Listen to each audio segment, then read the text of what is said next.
Tokoh tarekat, pengagum Imam Al-Ghazali, dan anggota konstituante dari Partai NU lahir di Sangga 5, Kecamatan Gebang, Langkat, Sumatera Utara, pada tanggal 8 Maret tahun 1895. Putra dari Ali bin Panglima Bahar bin Syekh Ibrahim, waliullah yang konon merupakan ulama Maroko yang datang ke Aceh untuk mendakwahkan Islam. Syekh Abdullah Afifuddin sejak kecil sudah berguru tarekat Naqsyabandiyah. Menyelami pemikiran Imam Al-Ghazali dan Syekh Ibnu Athaillah Al-Iskandari, penulis kitab Al-Hikam.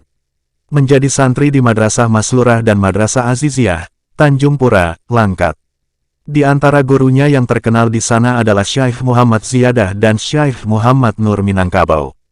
Ia juga belajar di sekolah rakyat hingga 1912, dan di sekolah Kwikeling di Medan pada 1913. Syekh Abdullah menjadi guru di sekolah rakyat di Binjai dan beberapa kota lainnya tahun 1913 sampai tahun 1915.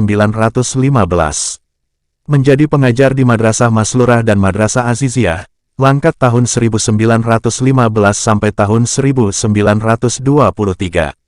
Kemudian belajar di Mekah, Arab Saudi, dan Mesir tahun 1923 sampai tahun 1927. Kembali ke Indonesia dengan membawa Syahadah Al-Alamiyah dari Al-Azhar. Sebutan Afifuddin, yang menjaga kesucian agamanya, di belakang namanya diberikan oleh Dewan Guru Al-Azhar saat itu.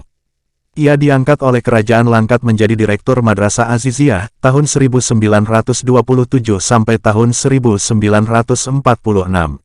Selama masa kolonial, ia lebih fokus ke masalah-masalah pendidikan. Sementara di masa pendudukan Jepang ia diangkat menjadi anggota Susangikai, Dewan Penasihat Daerah, bersama Buya Hamka dan Tengku Jafizam dari Kesultanan Serdang di Medan. Di awal perjuangan revolusi, Syekh Abdullah menjabat sebagai Ketua Partai Masyumi Langkat Hilir. Lalu bertolak ke Kutaraja, Banda Aceh pada awal Desember tahun 1946 atas permintaan Tengku Daud Bereh untuk mengasuh Sekolah Menengah Islam (SMI), dan Sekolah Menengah Tinggi Islam (SMTI). Ketika terjadi agresi militer Belanda II, Syekh Abdullah mengadakan musyawarah alim ulama se-Aceh atas persetujuan Tengku Daud Bereh. Para ulama yang datang diantaranya Tengku Haji Kruengkale dan Tengku Haji Ujong Rimba. Tujuannya untuk merapatkan barisan persatuan ulama dari berbagai kelompok dalam menghadapi serangan Belanda. Menjelang tanggal 17 Agustus tahun 1950 ia menginisiasi peringatan kemerdekaan Indonesia dengan menggelar acara khusus di Langkat Hilir berupa MTQ. Pada 1950-an Syekh Abdullah aktif di Partai NU dan menjabat sebagai Rais Syuriah PWNU Sumatera Utara. Setelah pemilihan umum 1955, ia terpilih sebagai anggota konstituante dari Partai NU. Selanjutnya, ia masuk sebagai Awan Syuriah PBNU. Pada 1970-an ia mengundurkan diri dari gelanggang politik. Telah kembali ke dunia lamanya, memusatkan perhatian pada kegiatan-kegiatan pendidikan, pengajian agama, dan majelis taklim.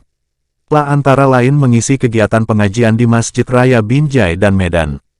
Syekh Abdullah juga aktif sebagai dosen di Universitas Islam Sumatera Utara UISU, Universitas Sumatera Utara USU, dan Institut Agama Islam Negeri IAIN.